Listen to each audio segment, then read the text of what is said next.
लोग बहुत अमीर होते हैं और कुछ लोग पूरी ज़िंदगी मेहनत करते हैं फिर भी अमीर नहीं रहते हैं। तो यही रिसर्च करने पर जो मुझे मिला वो था माइंडसेट, कि अगर आपका माइंडसेट स्ट्रॉन्ग है देन आप इजीली पैसा या कुछ भी आपकी ज़िंदगी में आ सकता है जो आपको चाहिए।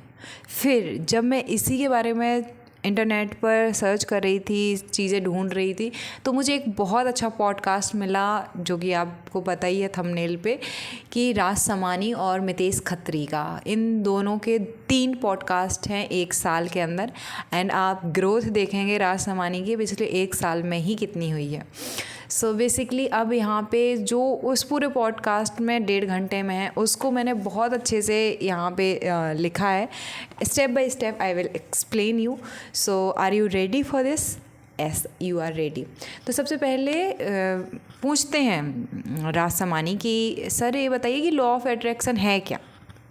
तो मैंने देखा है कि एक पॉडकास्ट ने जैसे हेमंत पंत के साथ यही किया था पॉडकास्ट, या किसी से भी पॉडकास्ट किया, तो मितेश खत्री ने बात पे एक ही बात कही है, वो यही कि जैसे कि रेडियो फ्रिक्वेंसी हमारे पास में है, अभी तरंगे हैं, बट हमें तभी वो सुनाई देती हैं जब हम उसी रेडियो की उसी फ्रिक्वेंसी को वो करते हैं, तभी हमारे अंदर जो है, बाहर जैसे हमने अंदर की ट्यूनिंग की है, बाहर की वैसी ही चीज़ों को हम अपनी तरफ अट्रैक्ट करेंगे।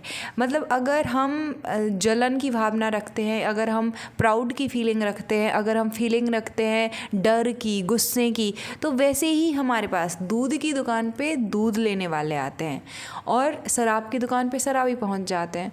तो जैसे हम होते हैं समान को समान अट्रैक्ट करते हैं, है ना, तो जैसे चुंबक की तरह, तो वैसे ही हम जैसे होते हैं हम वैसे ही चीज़ें अट्रैक्ट करते हैं। तो यही लॉ ऑफ अट्रैक्शन भी कहलाता है। तो ये जब क्या है लॉ ऑफ अट्रैक्शन, तो इस पे बात की, लेकिन यहीं पे इन लोगों का जो पहला आउटलाइन मैं बता दे रही हूँ जिसमें हम एक एक पे बात करेंगे। सबसे पहले बात करते हैं लाइफ ट्रांसफॉर्मेशन के बारे में। तो जो भी आपकी ज़िंदगी में परेशानियाँ हैं उनको आप एक बार रिकॉग्नाइज करेंगे तो वो 3 प्रॉब्लम ही हैं मेनली। ये 4 बोलते हैं, मैं 3 बोल रही हूँ। उन्होंने कहा कि मनी रिलेटेड प्रॉब्लम होगा, या रिलेशनशिप प्रॉब्लम होगा, करियर रिलेटेड प्रॉब्लम होगा, या हेल्थ रिलेटेड प्रॉब्लम होगा। इसको मैं अपने आधार पे हेल्थ, वेल्थ एंड रिलेशनशिप बोलती हूँ, क्योंकि मनी और करियर वेल्थ में ही आते हैं। सो हाँ, इट्स राइट। फिर जब बात आती है कि अच्छा ये प्रॉब्लम है तो हम सॉल्व करने लग जाते हैं, तो यहाँ पे हमें बताया गया है कि नहीं, आपको सॉल्व नहीं करना है, आपको इवॉल्व करना है।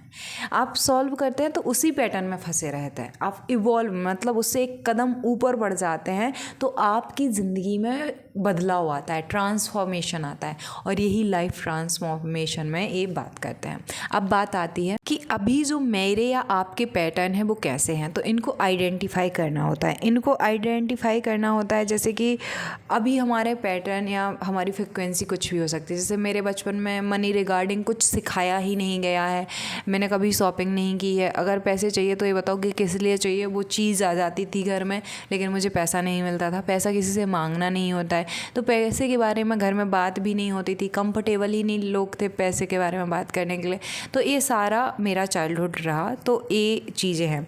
अब ये आपका पैटर्न अलग हो सकता है आपके पेरेंट्स ने आपको बहुत अच्छे से पैसे के बारे में बताया हो सकता है आप अच्छी फैमिली से बिलोंग करते हो, तो ये पैटर्न हैं।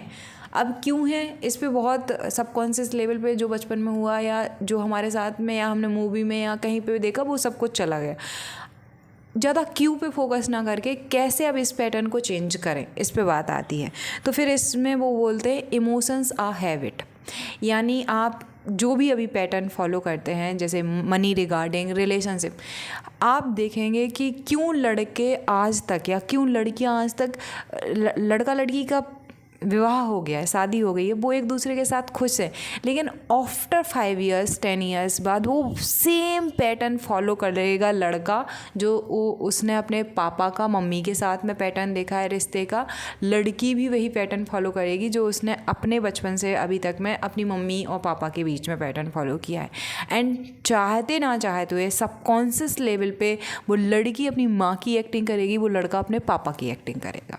सो बेसिकली मतलब रिलेशनशिप की नहीं है, ऐसी मनी की बात है। और ये मैं इसलिए कह सकती हूँ क्योंकि मैंने फील करा है। मैं कभी माँ जी से पैसे के बारे में बात कर, अरे यार माँ जी आप और सब बात कर लिया करो, पैसे के बारे में मत कहा करो। क्योंकि हम लोग कभी भी शॉपिंग करके आएंगे या आज दिन में कितना कमाया, इस महीने में कितना कमाया, माँ जी सब पूछती हैं। मेरी माँ तो हमारे यहाँ माँ जी बोलते हैं। लेकिन मुझे इससे बहुत खुन्नस होती थी कि क्यों मुझसे पूछते हो, मुझे पैसे के बारे में बात नहीं करनी। आई लव मनी आज के टाइम पे, आज I want money, I think money, I feel money, I rich money, I feel rich, I feel more and more money. लेकिन ये पहले की बात है। तो मेरा मनी के साथ में रिलेशनशिप बहुत अच्छा नहीं था। या ऐसा सोचो ना कि कोई आ रहा है आपकी तरफ और आप गेट लगा रहे हो। ये सब कुछ ही वो समझाते हैं यहाँ पे कि इमोशंस कैसे हैबिट बनती है। तो ये जो इमोशन था कि कोई पैसे के बारे में बात ना करे, मैं कभी किसी पे गुस्सा नहीं होती, तेज़ नहीं बोलती हूँ कभी। 2021 तक मुझे गुस्सा क्या होता है नहीं आता था। मतलब आप कुछ भी कर लोगे ना, मुझे मार के भी जाओगे, मैं अच्छाइयाँ देख लूँगी। 2021 के बाद में पैटर्न चेंज हुआ, मुझे गुस्सा आने लगा। एंड अभी 2023 के दिसंबर से मैं फिर से अपने पुराने फ्रिक्वेंसी पे हूँ। मुझे गुस्सा नहीं आता है ज़्यादा, बहुत कम रेयर केस में आता है। लेकिन जो गुस्सा आता था वो पैसों को रिगार्डिंग आता था। तो ये एक इमोशन है गुस्सा, अब वो हैबिट बन गया है कि अगर कोई पैसे के बारे में ज़्यादा पूछेगा तो उस पर ऐसा ऐसा अपने आप हो रहा था। अब ये पैटर्न है। एक और मेरा पैटर्न है, हो सकता है आपका ना हो। इन्होंने एक बात कही बहुत अच्छी, जिसे रोना है ना वो रोएगा। And I feel it, I live it. मैं इसमें रही हूँ। मेरे डैडी की डेथ हुई थी दिवाली को, और जब भी दिवाली आती है मैं रोती ही हूँ। दुख नहीं है, तकलीफ़ नहीं है, बना के कोई दुख रोऊंगी। या मुझे जैसे महीने में 2-3 दिन कभी ना कभी ऐसा रोना होता है, तो कोई दुख नहीं है, कोई तकलीफ़ नहीं है, लेकिन क्रिएट करूँगी दुख को और फिर रोऊंगी। तो ये इन्होंने बात समझाई कि इमोशंस कैसे हैबिट में बदलते हैं। और यहाँ पे इमोशंस एनवायरनमेंट पे भी डिपेंड करते हैं और दूसरी चीज़ों पे भी डिपेंड करते हैं। बट जो मोस्ट इम्पॉर्टेंट चीज़ है वो होते हैं कि यहाँ से सीखने को मिलता है कि इमोशंस हैबिट हैं। अब बात आती है कि हैबिट है मतलब, यहाँ पे वो बहुत अच्छी बात कहते हैं कि अगर आपका इमोशन है अपॉर्चुनिटीज़ देखने का, पॉजिटिव रहने का, तो आप क्राइसिस में आप कितना ही ज़्यादा आपके अगल बगल में प्रॉब्लम चल रहा हो, आप उसमें अपॉर्चुनिटी को देख लोगे और वो 10x हो जाएगी। क्योंकि आपका बिहेवियर, आपका इमोशन, आपका पैटर्न है पॉजिटिव। अगर आप नेगेटिव फ्रिक्वेंसी पे, नेगेटिव बिहेवियर में काम करते हो, नेगेटिव माइंडसेट है आपका, तो वो जो आपको पॉजिटिविटी भी मिलेगी ना, अपॉर्चुनिटी भी मिलेगी ना, तो आप उसमें कुछ कमियां निकालोगे, उसमें डर लगेगा एंड आप उसको खो दोगे। और क्राइसिस में 10% हो जाएगा तो लोग बहुत ज़्यादा लो चले जाते हैं। फिर इसके बाद में वो बात कहते हैं, मैं अगर अपनी बात करूं कि यहाँ पे राज समानी के पैटर्न की बात खुलती है कि राज समानी कहता है कि हाँ मुझे करना था, यूट्यूबर का बहुत अच्छा पॉडकास्टर बनना था, दुनिया का बेस्ट, मतलब दुनिया का नहीं, इंडिया का बेस्ट पॉडकास्टर बनना था। मैंने कर लिया, मुझे 1 मिलियन सब्सक्राइबर करने थे, हो गए, 10 मिलियन करने थे, हो गए। बट उसके बाद क्या, एक दिन अच्छा लगता है, बस लगता है अब नेक्स्ट क्या। तो जो सेटिस्फाई वाली फीलिंग है, मुझे सेटिस्फाई फील नहीं होता है।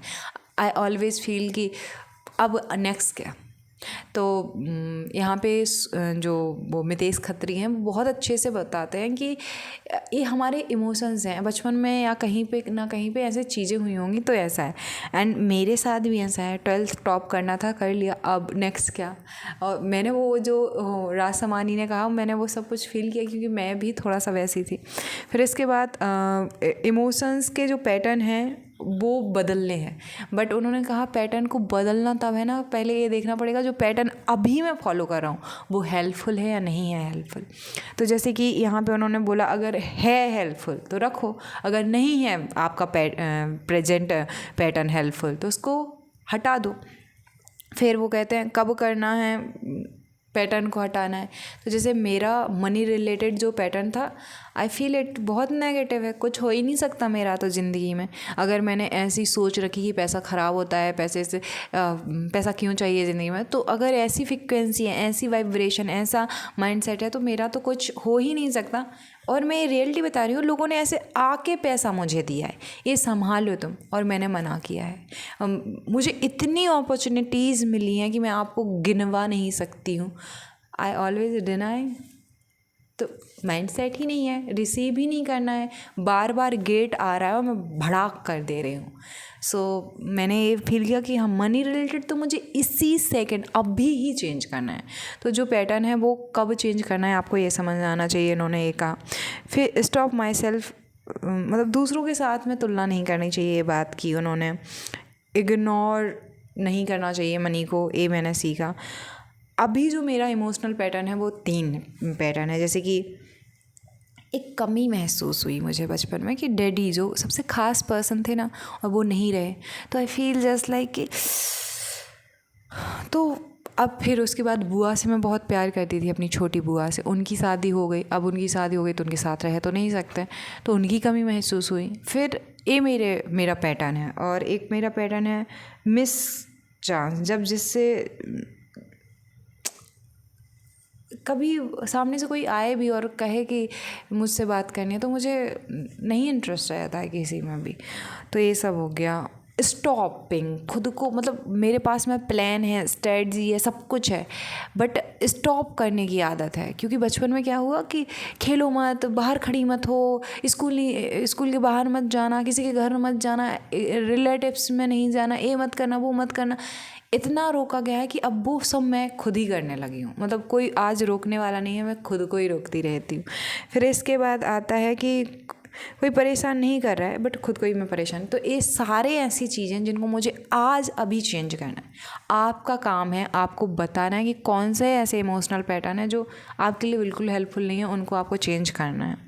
फिर एक बात आती है चूज़ न्यू पैटर्न। अब न्यू पैटर्न क्या है, तो मुझे फील करना है कि जैसे मुझे जो मुझे कमी महसूस हुई, तो मुझे महसूस करना है अबंडेंस। मुझे महसूस करना है कि हाँ, वो इंसान मेरे साथ है, मेरे पास है, मेरे अंदर है, हर पल वो मेरे पास में है।